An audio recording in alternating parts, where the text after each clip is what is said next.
साथियों, सीधे और टेढ़े पेड़। पुस्तक सुनसान के सहचर, लेखक श्री राम शर्मा आचार्य, पृष्ठ 39। आइए समझते हैं ये सीधे और टेढ़े पेड़ से गुरुदेव क्या बता रहे हैं, क्या सुना रहे हैं, क्या ज्ञान दे रहे हैं। किताबों से नहीं, अनुभव से और प्रकृति से। रास्ते भर चीड़ और देवदारू के पेड़ों का सघन वन पार किया।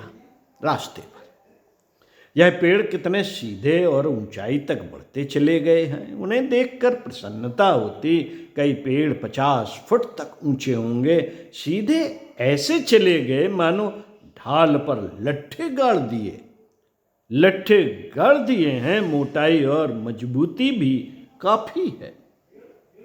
इनके अतिरिक्त तेवार, दादरा, पिनकू आदि के टेढ़े मेढ़े पेड़ भी बहुत हैं, जो चारों ओर छितराए हुए हैं।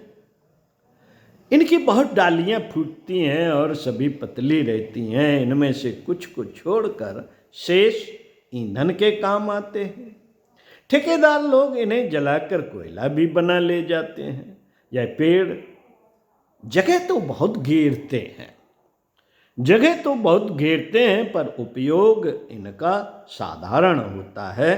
चीड़ और देवदारू से जिस प्रकार इमारती और फर्नीचर का काम होता है, चीड़ और देवदारू पेड़ से जिस प्रकार इमारती और फर्नीचर का काम होता है, वैसा इन टेढ़े तिरछे पेड़ों से बिल्कुल भी नहीं होता।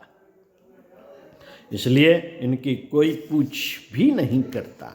मूल्य भी इनका बहुत सस्ता होता है। देखता हूँ जो पेड़ लंबे गए हैं, उनने इधर उधर शाखाएं नहीं फोड़ी। ऊपर की ही एक दिशा में सीधे बढ़ते गए, इधर उधर मुड़ना इनने नहीं सीखा।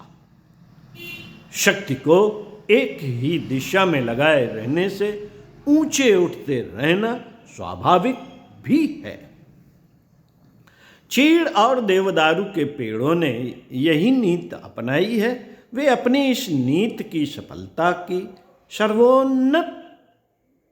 सर्वोन्नत मस्तक से घोषणा कर रहे हैं। दूसरी ओर टेढ़े तिरछे पेड़ हैं, जिनका मन अस्थिर चिंत चंचल रहा, एक और टिका ही नहीं।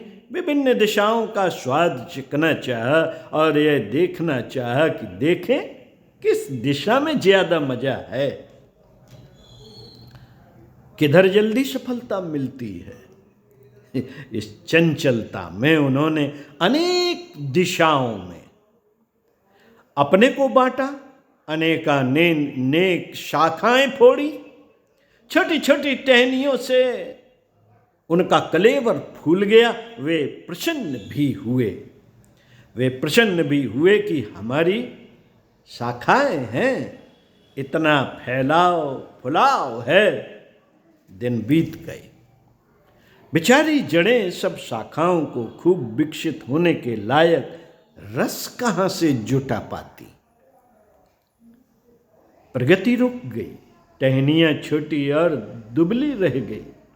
पेड़ और तना भी कमजोर रहा और ऊंचाई भी न बढ़ सकी। अनेक भागों में विभक्त होने पर मजबूत तो रहती ही कहाँ से।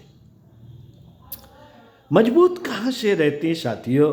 बेचारा वह दादरा और पिनखू के पेड़ अपनी डालियां छितराए रहे, लेकिन समझदार व्यक्तियों को उनका मूल्य कुछ जचा नहीं। उन्हें कमजोर और बेकार माना गया।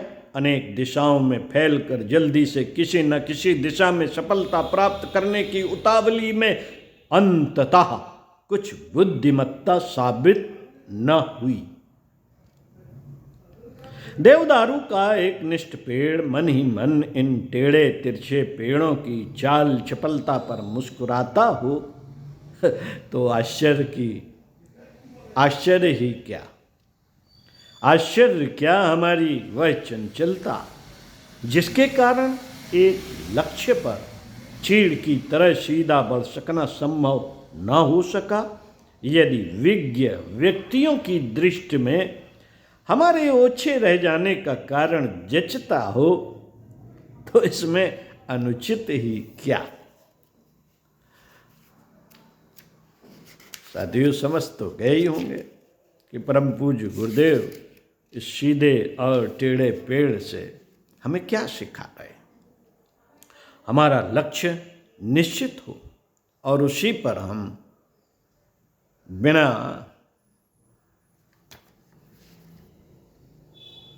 बिना कुछ